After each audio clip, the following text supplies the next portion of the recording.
Le balbuzard pêcheur est un prédateur assez coriace. Quelques-uns de ces oiseaux, dans leur propre nid, n'ont peur de personne. C'est une erreur. Ils ont sous-estimé l'aigle à tête blanche qui fonce droit dans le mur. Les trois balbuzards voulaient peut-être attendre le siège et se battre dans les branches, mais leur plan a échoué grâce à une attaque rapide. L'aigle à tête blanche s'est écrasé sur le nid et a tout simplement balayé un balbuzard avec la même facilité que l'on prend une bouteille de yaourt dans un rayon de supermarché. Bon, désolé, hein, je ne fais que traduire. L'incroyable agressivité du rapace à tête blanche lui a donné un avantage qui a écrasé l'ennemi, même si les balbuzards étaient en supériorité numérique. Ils n'ont tout simplement pas eu le temps de s'abattre tous ensemble sur l'aigle. Il a agi avec trop d'assurance et de rapidité. Et en plus, il n'était pas seul. Un autre balbuzard s'est envolé du nid, mais sous ses branches, l'oiseau a été attrapé par le deuxième aigle à la tête blanche. Seul le troisième balbuzard est resté dans le nid. Il a eu de la chance. Si les aigles avaient pu s'emparer physiquement de l'oiseau, il l'aurait attaqué sans tarder. Le balbuzard était manifestement en état de choc. En quelques secondes, elle était la dernière de leur petite troupe. Cette haine envers les balbuzards est peut-être due au fait que ces oiseaux de proie se nourrissent de poissons. Ils volent à la surface de l'eau, à l'affût d'une proie, puis l'attrapent à la vitesse de l'éclair lors d'un vol plané. L'aigle à tête blanche aime également attraper les oiseaux directement dans l'eau. Un menu similaire, un style de chasse similaire, font d'eux des concurrents, quoi. Dommage qu'il n'y ait pas de solidarité professionnelle entre eux, car les deux oiseaux prennent de grands risques. Cependant, si vous pensez que l'aigle à tête blanche peut se sentir en sécurité et faire peur aux autres rapaces, c'est pas vrai. Ce faucon est si courageux qu'il a décidé d'attaquer un oiseau de proie 4 fois plus grand que lui. Eh oui monsieur, oui madame. L'aigle à tête blanche ne s'attendait pas à une telle audace. Le faucon s'est jeté sur l'ennemi comme un petit chasseur spatial peureux sur un énorme croiseur spatial dans un épisode de la Guerre des Étoiles. Certes, le faucon est beaucoup plus petit, mais il a la vitesse d'une voiture de course et sa petite taille lui confère une telle maniabilité qu'il est difficile pour un œil humain de suivre ses mouvements. Il est probable que lorsque les militaires ont mis à un point les tactiques de combat aérien entre deux chasseurs, ils se sont appuyés sur l'expérience de ces combats. Le faucon arrivait par l'arrière, par le haut, pour porter un coup décisif et abattre l'ennemi. L'aigle à tête blanche est de grande taille et il ne peut être sérieusement endommagé que si vous le frappez à la tête. Mais le faucon a sous-estimé l'ennemi. L'aigle est lui-même un pilleur expérimenté. Il a eu le temps de remarquer l'attaque du faucon et d'y réagir, même s'il essayait d'approcher depuis un angle mort. Il s'est défendu d'une manière impressionnante et le combat rapide s'est transformé en une longue bataille aérienne. Les adversaires volaient à une vitesse phénoménale. L'altitude change constamment. À la moindre erreur, l'un des oiseaux, voire les deux, s'écrase au sol. Mais les courageux combattants à plumes poursuivent leur combat. Oui, ils aiment se battre. On dirait qu'ils s'entraînent, tout simplement, en fait. On dirait qu'ils se battent pour s'entraîner et rester en forme. Et ils choisissent délibérément l'adversaire le plus fort possible pour tester leurs propres capacités. En tout cas, l'affrontement entre deux aigles à tête blanche semble incroyablement épique. Il semble qu'ils aient appris à utiliser non seulement leurs griffes et leur bec comme armes, mais aussi les lois de la physique. Regardez comme l'aigle à tête blanche tend ses pattes vers son congénère. Sa force est si énorme que les deux oiseaux sont littéralement balayés par l'inertie du mouvement. Et l'impact les empêche de stabiliser leur vol et d'utiliser leurs ailes à 100%. Cependant, il semble que les oiseaux s'amusent beaucoup. Apparemment, ils sont dépendants de l'adrénaline. Bon, en fait, on ne trouve pas d'autre explication. Après tout, qui se battrait contre un adversaire égal, un prédateur grand et dangereux, pour un petit morceau de viande ou de poisson, qui est déjà abondant ici? Uniquement un amateur de sensations fortes. Cela force le respect. Moi je dis, n'est-ce pas?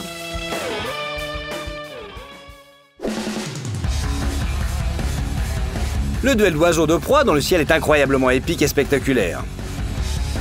Les oiseaux risquent leur vie, mais au lieu de se laisser tomber au sol et de continuer à y découvrir leurs relations, ils s'attaquent l'un à l'autre encore et encore. L'agresseur s'est trompé en choisissant une victime facile et ne risque pas moins qu'elle.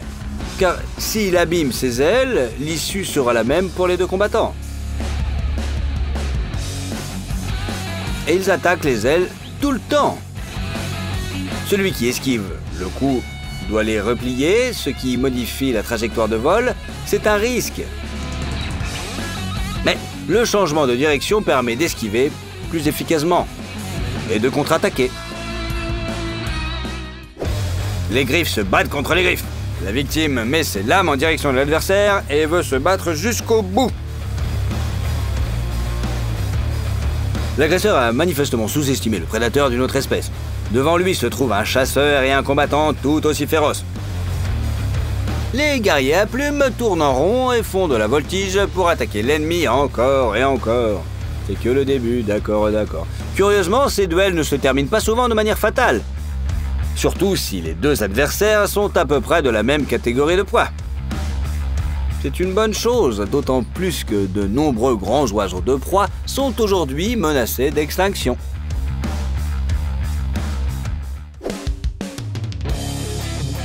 Les vautours se nourrissent généralement de charognes.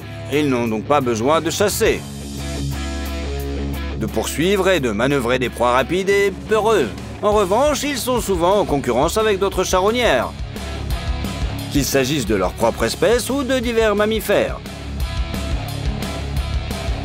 Pour repousser un chacal ou un coyote, le vautour doit faire preuve d'excellentes aptitudes au combat.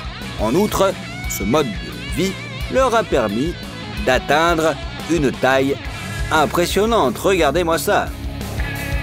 Le poids et l'envergure des vautours dépassent souvent ceux des aigles, même de grande taille. Mais lorsque ce charognard a décidé de s'emparer de la nourriture d'un aigle royal solitaire, il a manifestement sous-estimé son adversaire. Le rapace a réagi instantanément. Il a avancé ses pattes griffues et l'a attaqué. Le rapace n'a même pas essayé de fuir, de battre en retraite ou de s'envoler pour attaquer d'en haut. Il a choisi de se battre au sol et a fait preuve d'une telle habileté comme s'il avait étudié les arts martiaux pendant plusieurs années. Regardez avec quelle élégance il bloque, part et évite les coups de son adversaire. L'aigle royal est moins grand que le vautour. Il recule donc, mais il le fait facilement et gracieusement, sans paniquer, en gardant son équilibre pour une contre-attaque. Il parvient ainsi à éviter toute blessure, ce qui, dans le cas d'une attaque par un ennemi aussi gigantesque, est déjà un exploit. Bien sûr, face au loup, le coyote ne semble pas être un prédateur aussi dangereux. Mais en fait, c'est un chasseur habile et adroit, ainsi qu'un charognard effronté. De la taille et du poids d'un gros chien, le coyote est physiquement plus fort que presque tous les oiseaux. Il est 6 à 7 fois plus lourd et plus massif qu'un aigle à la tête blanche. Et l'envergure du coyote n'est pas un obstacle. Lorsqu'il a remarqué que les oiseaux se régalaient de charognes, il a décidé de ne pas participer au repas, mais d'abord d'arracher de la nourriture à ses rivaux à plumes. Puis d'attaquer certains d'entre eux, s'ils ne s'envolent pas dans des directions différentes, bien sûr. En fait, l'aigle ne s'est pas enfui. Mais le plan du coyote échoua. Il a sauté sur l'aigle pour le balayer sur lui. Les battements d'ailes qui sont incapables de faire de réels dégâts et peuvent tout au plus confondre un tel prédateur n'ont pas aidé l'oiseau non plus. Le coyote a manifestement déjà eu affaire à des charognards à plumes. Aussi ignore-t-il les battements d'ailes un peu plus et ses crocs se refermaient sur la gorge de l'aigle. Mais la bête s'est trompée d'ennemi. L'oiseau a délibérément laissé son rival s'approcher et a asséné un puissant coup de griffe en plein sur la gueule du coyote. Cela a refroidi ses ardeurs et l'a forcé à se replier sur la carcasse. L'aigle est sain et sauf et fait demi-tour pour tourner à la nourriture dans quelques instants. Il est peu probable que le coyote ait le courage d'attaquer à nouveau. Pas s'il veut garder les yeux ouverts, bien sûr. Lorsqu'un aigle s'abat sur sa proie depuis le ciel et le frappe de ses énormes serres, il semble impossible de lui échapper. Mais nous allons maintenant montrer des cas étonnants où des aigles se sont trompés d'adversaires et ont reçu une telle réponse qu'ils ont sauvé leur propre vie dans la panique. Lorsque ce faucon a attaqué un poulet avec ses poussins, il ne s'est pas rendu compte qu'il avait affaire à un fan de MMA. La poule la plus ordinaire s'est avérée être une combattante extraordinaire. Non seulement elle a réagi à la vitesse de l'éclair à l'attaque et a pu repousser ses petits poussins, mais elle n'a pas laissé partir l'agresseur et s'est engagée dans le combat. Le faucon s'est défendu sauvagement. Assis sur sa queue, il pouvait mettre ses deux pattes aux griffes acérées contre l'ennemi. Mais la poule n'en a rien à faire. Elle ne veut pas le laisser quitter le sol et s'envoler. Apparemment, elle a décidé de donner une leçon à ce prédateur effronté. La poule piétine littéralement le faucon au sol. Le rapace semble choqué et proche de l'hystérie. La poule ne vole pas très bien, mais elle peut tout de même s'élever dans les airs pour attaquer l'ennemi d'en haut. Et ses pattes puissantes et très agiles, munies de griffes et d'éperons, infligent de douloureux dégâts à l'épervier, qui doit alors trouver des moyens de se replier précipitamment. Certains aigles aiment chasser le poisson. Leurs tactiques pour attraper ces proies sont très spécifiques. Contrairement aux oiseaux aquatiques, les prédateurs diurnes ne peuvent pas se poser à la surface d'un plan d'eau pour plonger plus profondément et atteindre leur proie. Les plumes des oiseaux aquatiques sont recouvertes d'une substance spécifique qui repousse l'eau comme de la graisse, de sorte que les plumes ne trempent pas. Les prédateurs diurnes n'ont pas cet atout. Si leurs plumes sont mouillées, les fibres perdent leur forme et deviennent molles. Si c'est le cas des plumes des ailes, l'oiseau se noie tout simplement car il perd la capacité de voler et ne peut pas sortir de l'eau. Si ses plumes s'assèchent, l'oiseau pourra à nouveau voler, mais l'aigle ne pourra pas atteindre le rivage en nageant sur une longue distance dans l'eau. En effet, les rapaces diurnes peuvent difficilement nager et rester à la surface de l'eau, même pour une courte durée. Les rapaces diurnes prennent donc de grands risques lorsqu'ils s'approchent de l'eau. Mais ils le font tout simplement pour se nourrir. Ils recherchent des poissons très proches de la surface. Ils s'approchent ensuite de l'eau sur une trajectoire glissante et à la vitesse de l'éclair attrapent la proie, puis l'emportent. Les aigles ne touchent donc l'eau qu'avec leurs pattes et parfois avec leur ventre. Les ailes restent secs. C'est ainsi que les aigles attrapent de très gros poissons et même des requins qui sont totalement sans défense dans les airs. Mais cette créature s'est avérée être prête à se battre dans n'importe quel élément. Il s'agit d'une pieuvre, avec lequel il valait mieux ne pas se frotter. Lorsque l'aigle a tenté d'arracher sa proie à l'eau, la pieuvre a refusé d'abandonner. Cette créature, étonnamment intelligente, a commencé à se débattre désespérément avec tous ses membres. La pieuvre a empêtré l'aigle et ne l'a pas laissé s'échapper. L'oiseau finit par s'effondrer dans l'eau. Mais la pieuvre n'a pas lâché son ennemi. Au contraire, elle continua à l'enchevêtrer et à le tirer vers le bas.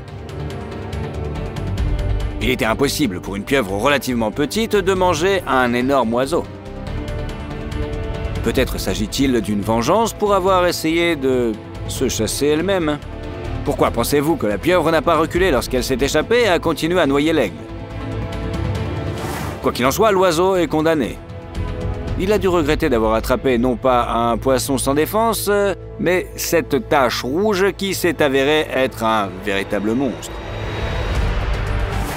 Heureusement pour l'oiseau, il a été repéré par des personnes sur le bateau qui ont utilisé un bâton pour sauver le chasseur à plumes de la pieuvre. Et vous, seriez-vous intervenu dans cette bataille? Allez, mets-le dans les commentaires. Cet aigle à tête blanche a vu de loin un renard porter sa proie. L'oiseau aurait pu attacher le prédateur roux lui-même, mais il a décidé de se contenter de son repas. L'aigle s'est jeté sur la cible et a saisi la proie directement dans la gueule du renard. Mais il semble qu'ils ont sous-estimé le prédateur. Il s'est avéré que le renard peut être un animal têtu et très fort. Il n'a pas desserré les mâchoires malgré l'attaque soudaine et s'est levé du sol. L'aigle n'était pas préparé à cette tournure des événements et a ralenti. Le renard, quant à lui, a réussi à faire bouger ses pattes pour priver l'oiseau de son équilibre.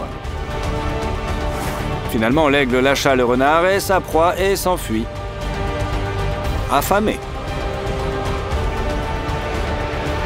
La bravoure de ce renard et sa réaction méritent votre like, n'est-ce pas? Les vautours sont des oiseaux de proie puissants, dotés d'un bec courbé, acéré et de serres en forme de poignard. Mais ces oiseaux à plumes ne chassent pas. Au contraire, les vautours ont un réel talent pour trouver les proies tombées au sol. Le fait de ne pas avoir à chasser des proies vivantes leur a permis d'atteindre de très grandes tailles, si bien que les vautours s'emparent parfois de la proie des chacals et d'autres charognards pas si grands qu'eux. Mais cette bande d'oiseaux a surestimé sa force. Ils ont décidé de commencer à manger la proie du lion alors que l'énorme félin n'avait pas encore terminé son propre repas. Grosse erreur. Le roi des animaux décide de donner une leçon aux vautours. Malgré son poids énorme de près d'1 quart de tonne, le lion réussit à sauter et à attraper l'un des oiseaux pour l'ajouter à son repas en guise de dessert. Les autres vautours se sont dispersés dans la panique. Ils seront désormais plus prudents. En général, l'aigle aurait pu venir à bout d'une noix adulte et dominer un oiseau plus gros. Mais ici, c'est la force de caractère et l'amour des parents qui ont tout décidé. En s'attaquant à une famille d'oiseaux, l'aigle pensait pouvoir voler un ou plusieurs oisillons. Grossière erreur. Au lieu de fuir en panique pour se mettre à l'abri de l'attaque aérienne, les deux parents ont fait preuve de beaucoup d'héroïsme. Ils ont livré bataille à l'aigle. Bien qu'il soit trop petit, les oies l'ont entendu et se sont défendus à chaque approche de l'attaque. Les oies se levaient sur l'aile et lançaient une attaque risquée.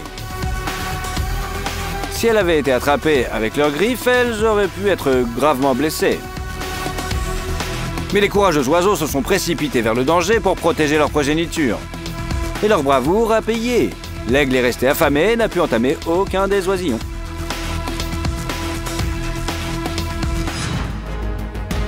Le faucon a attaqué le canard et a réussi à lui donner un coup écrasant. Mais l'oiseau n'a pas abandonné. Il a dû se poser pour achever sa victime. C'est alors qu'une chose étonnante s'est produite. Tout près de lui se trouvait un groupe d'oies. Chacune d'entre elles était beaucoup plus grande que l'épervier. Elles attaquaient le rapace alors que celui-ci ne manifestait aucune agressivité à leur égard. Peut-être que les oies étaient-elles fascinées par la bravoure du canard qui luttait vaillamment pour sa vie. Ou peut-être voulaient-elles simplement chasser le prédateur de leur territoire. Qu'en pensez-vous? Faites-nous part de votre avis dans les commentaires. Finalement, dans cet étonnant cas d'entraide entre espèces, les oies ont réussi à arracher le canard à l'oiseau de proie. Le faucon ne s'attendait pas à une telle agressivité de la part d'oiseaux grands et nombreux, et il a donc battu retraite. Certes, le canard a tout de même subi des blessures mortelles. C'est triste, mais le courage des oies est digne de respect, n'est-ce pas? Après tout, elles ne se sont pas précipitées pour tuer le canard, ce qui signifie que leur agression était dirigée spécifiquement contre le prédateur. En outre, les oies sont restées près du canard pendant un certain temps, comme si elles le gardaient.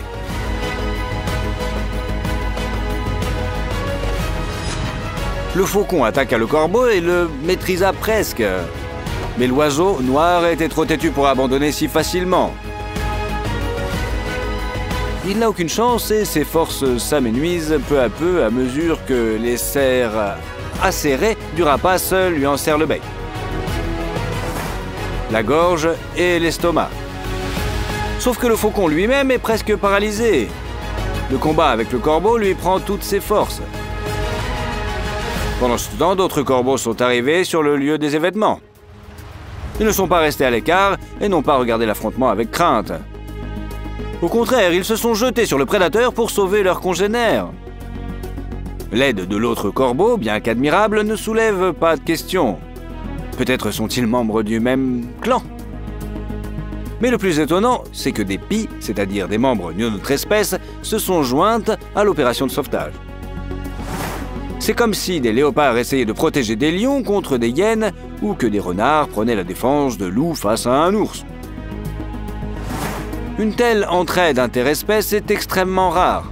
Même cet épisode ne fait que confirmer l'intelligence des corbeaux, qui sont capables de s'unir contre un prédateur même avec ceux qui ne leur ressemblent pas trop. Qu'avez-vous pensé de cet épisode? Faites-nous part de votre avis dans les commentaires. L'aigle se sentait invulnérable tout en haut de son arbre. Mais les branches étaient trop fines pour le grand prédateur, comme les hyènes ou les lions. Mais l'aigle avait manifestement sous-estimé le léopard. Le prédateur tacheté est si agile qu'il a pu s'approcher de l'aigle à travers les branches les plus fines et se jeter sur l'oiseau avant qu'il ne se rende compte qu'il était en danger. Un léopard n'est pas un négligé. Le chat s'est attaqué à l'aigle sans difficulté, saisissant la gorge de l'oiseau avec ses mâchoires. Le pauvre oiseau n'avait vraiment aucune chance.